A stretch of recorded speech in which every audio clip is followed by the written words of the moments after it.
mengadakan seminar tentang sejarah Wali Songo. Karena memang ada manuskrip tua-tua ini kan baru sekarang muncul. Madura ini gudang manuskrip tua. Kenapa? Zaman dulu Madura itu tidak termasuk yang diambil-ambil oleh Belanda. Nggak berani sama orang Madura itu ngacak-ngacak rumahnya.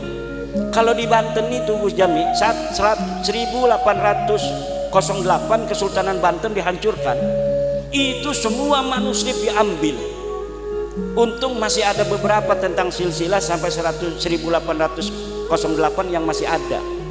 Tetapi tentang kitab-kitab karangan ulama Banten yang belum dicetak, itu saya menemukannya di Leiden. Saya juga pernah ke Leiden meneliti manuskrip. Saya ketemu dengan profesor yang ngarang buku tentang Habib Usman bin Yahya.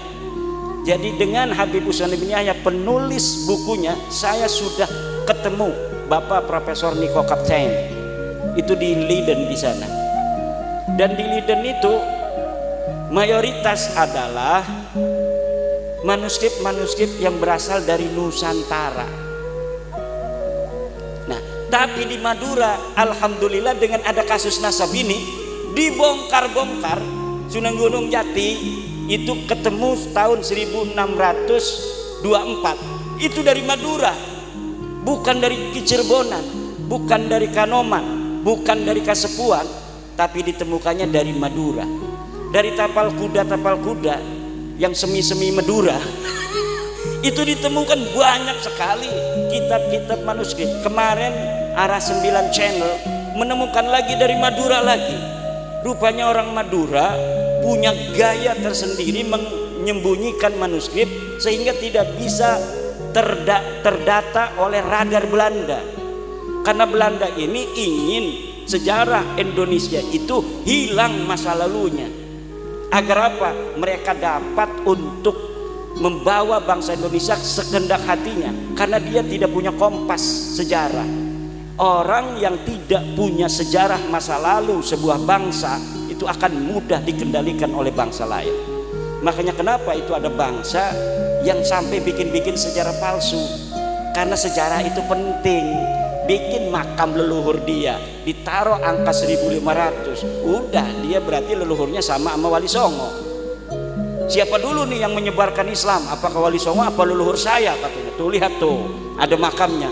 Kapan ini makam? Ini makam baru direnovasi, dulunya sudah ada. Gampang saja. Nah ini yang akan terjadi kalau kita mengabaikan makam-makam leluhur kita. Silsilah dan sanad bagus kita tidak mengunggul-unggulkan nasab. Tetapi kalau kita sendiri tidak tahu nasab kita sendiri sama sekali, itu ada jeleknya. Apa jeleknya? Nanti kita akan ada perasaan masa bodoh terhadap leluhur kita. Padahal yang dibaklawikan itu leluhur kita, tapi karena kita yang gak punya tulisan catatannya, kepada anak kita tidak dititipkan, akhirnya kita merasa itu orang lain. Dan silahkan saja siapa yang mau mengambilnya. Jadi sekarang ini saya ada perasaan takut juga. Masalah nasab ini kita ngomong-ngomong begini, takut nanti generasi kita jadi baklawi yang mengunggul-unggulkan nasab. Buktinya itu orang mengunggulkan nasab itu sekarang nggak ada fuqahanya, nggak ada orang alimnya. Baca kitab aja dari kiri ke kanan. Bahaya kan nanti anak cucu kita nggak mau, kita naudzubillah min dalik. Gara-gara kita ingin satu manfaat, yaitu sejarah kita tidak hilang, tapi kemudian eksesnya adalah anak cucu kita menjadi sombong dengan nasab juga. Saya cucu Sunan Gunung Jati Syarif Hidayatullah. Cium tangan, cium tangan. Naudzubillah. Jadi ada ekses negatif dan ada ekses positif. Ini yang kita harus hati-hati terhadap anak-anak kita. Mungkin caranya adalah begini. Liman lam yablugh darajatal ilmi, jangan kasih tahu. Anak kita yang lam yablugh darajatal ilmi jangan kasih tahu. Lam yablugh darajatal ibadah jangan dikasih tahu. Lam yablugh darajatal istiqomah jangan dikasih tahu.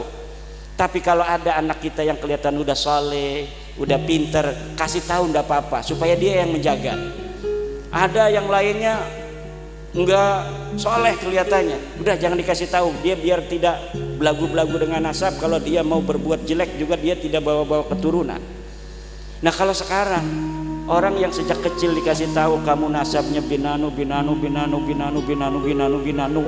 Rasulullah, kemana-mana dia ditanya siapa namamu, langsung disebut sampai Rasulullah. Jadi ada rasa ujub, rasa takabbara fi qalbih, naudzubillah summa naudzubillah. Kemudian dia ada ta'ala alal akharin, dia merasa tinggi daripada orang-orang lain. Ini bahaya untuk anak cucu kita di dalam menggapai derajat takarrub ilallah subhanahu wa ta'ala. Bahaya bagi anak cucu kita untuk mencapai darajatul ilmi, yang ilmu itu harbun lil fatal muta'ali. Ilmu itu musuh perang bagi pemuda yang sombong. Gak bakal dia naik derajat ilmu kalau dia dalam hatinya ada sombong. Ini kita harus hati-hati juga Yai Ansori di dalam membahas masalah nasab. Kita penting juga untuk mengetahui nasab, tapi anak-anak kita yang belum mencapai derajat soleh, derajat ilmu, jangan dikasih tahu dulu, biar dia itu menggapai-gapai cita-citanya dengan semangat kerja keras belajarnya yang tinggi saja.